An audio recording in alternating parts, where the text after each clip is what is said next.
हर साल मई जून के महीने में उबलापुर गांव में भयानक गर्मी पड़ा करती थी। बारिश न होने के कारण तालाबों का पानी सूख जाता, साथ ही जमीन का जल स्तर भी नीचे चला जाता। इसीलिए हैंडपंप से पानी निकालने में परेशानी होती थी।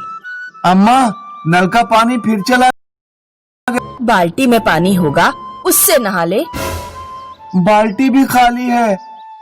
अभी 1 घंटे पहले जब हैंडपंप में पानी आ रहा था तो मैंने बाल्टी भर कर रखी थी।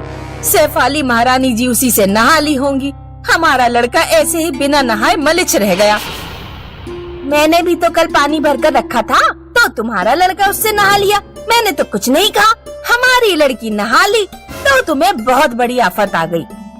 अपनी महारानी लड़की से कहो खुद हैंडपंप से पानी निकाल कर रखा करे, वरना लगाऊंगी किसी दिन 2-4 झापड़। मार कर दिखाना मुझे, मेरे हाथ तो जैसे हैं ही नहीं। सैफाली अपनी माँ के साथ रहती थी। उसके पिता की मृत्यु हो चुकी थी। सैफाली की उसकी चाची से अक्सर पानी के पीछे लड़ाई हुआ करती थी। सैफाली के पिता की मृत्यु के बाद चाचा चाची सैफाली और उसकी माँ को घर से निकाल देना चाहते थे। शाम को जब सैफाली के चाचा धनु सिंह घर लौटते हैं तो सोमवती अपने पति के खूब कान भरती है। आज तो आपकी भतीजी सैफाली मुझे मारने को लिपटी जा रही थी। जरा मैंने कह दिया कि हैंडपंप से पानी खुद निकाल कर रखा कर, ऐसे मारने को लिपटी वो मुझे। वो तो ये कहो कि बबलू घर पर था, उसने बचा लिया मुझे। तुम्हारी भाभी तो पूरा मजा ले रही थी, वो तो अपनी लड़की के हाथों मुझे पिटवाना ही चाहती है। इस तरह झूठ बोलकर सोमवती धनु सिंह को चढ़ा देती है। धनु सिंह गुस्से में तुरंत अपनी भाभी के कमरे में जाता है और उनका सामान बाहर निकालकर फेंकने लगता है। चाचा, ये क्या कर रहे हो? तुम लोग यहाँ से बाहर निकलो, भैया मर चुके हैं। अब तुम लोगों को यहाँ रहने का कोई मतलब नहीं। सैफाली और उसकी माँ सरपंच के पास धनु सिंह की शिकायत करने जाते हैं। पंचायत बैठती है, लेकिन सैफाली की चाची सरपंच को रिश्वत देकर फैसला अपने पक्ष में करवा लेती है। धनु सिंह, सोमवती और बबलू तीनों धक्के मारकर सैफाली और उसकी माँ को घर से बाहर निकाल देते हैं। माँ, अब हम कहाँ जाएंगे? बेटा, नानी के घर चलते हैं। इस गांव में धनु सिंह की वजह से हमें कोई आसरा नहीं देगा। भरी दोपहरी में सैफाली की माँ चलते चलते धूप और गर्मी के कारण बेहोश हो जाती है। उठो माँ, तुम्हें क्या हो गया? सैफाली इधर उधर पानी खोजने लगती है, लेकिन उस वीराने में उसे कुछ नहीं मिलता। वो दौड़ती हुई झाड़ियों के पास पानी की तलाश में जाती है। वहाँ उसे एक हैंडपंप दिखाई देता है। हैंडपंप खराब था, उसमें हैंडल नहीं था। सैफाली तुरंत एक मजबूत लकड़ी ढूंढकर हैंडल बनाती है और हैंडपंप में फिट करती है।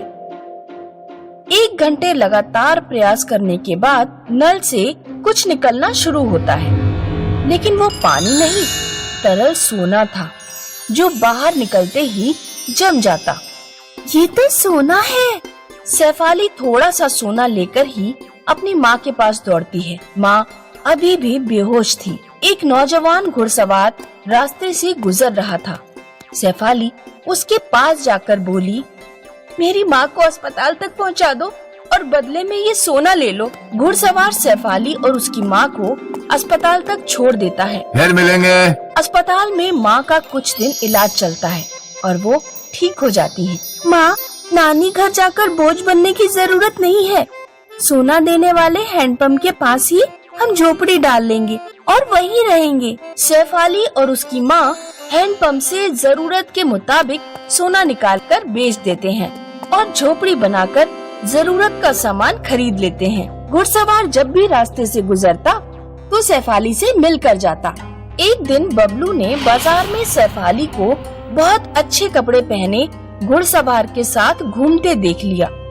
बबलू सारी बात जाकर अपने अम्मा बापू को बताता है। जब वे लोग गांव के बाहर झोपड़ी में रह रहे हैं तो उनके पास इतने पैसे कहां से आ रहे हैं? धनु सिंह एक दिन चुपके से शेफाली का पीछा करता हुआ उसकी झोपड़ी तक पहुंचता है। वो शेफाली को हैंडपंप से सोना निकालते देख लेता है। धनु सिंह घर आकर एक बैलगाड़ी तैयार करता है। ये बैलगाड़ी से आप कहाँ जा रहे हैं? शेफाली की झोपड़ी के पास एक हैंडपंप है जो सोना देता है। नीचे का सारा सोना चुराकर बैलगाड़ी से ले आएंगे। रात में धनु सिंह, सोमवती और बबलू शेफाली की झोपड़ी पर जाते हैं। सबसे पहले वे शेफाली और शेफाली की माँ के मुंह पर नशीली दवा रुमाल में रखकर उन्हें सुंघाते हैं और उन्हें बेहोश कर देते हैं। फिर 4-5 घंटे तक हैंडपंप से सोना निकालते रहते हैं। बैलगाड़ी पूरी भर जाती है। वे अपने थैले और कपड़ों में भी सोना ठूंस लेते हैं, लेकिन हैंडपंप से सोना निकलना बंद नहीं होता। लगता है नीचे कोई बहुत बड़ी सोने की खान है। अब बस कीजिए, इतना सोना बहुत है, इसे ही ले जाने में बहुत परेशानी होगी। धनु सिंह का परिवार बैलगाड़ी पर सोने का ढेर रखकर अपने गांव की ओर चल देता है। रास्ते में डाकुओं की टोली गुजर रही थी। डाकुओं की नजर उन पर पड़ जाती है। डाकू धनु सिंह के पूरे परिवार को मारकर सारा सोना ले जाते हैं। उधर शेफाली घुड़सवार से विवाह करके खुशहाल जीवन बिताने लगती है। किसी ने ठीक ही कहा है, बुरे कर्मों का फल बुरा ही होता है।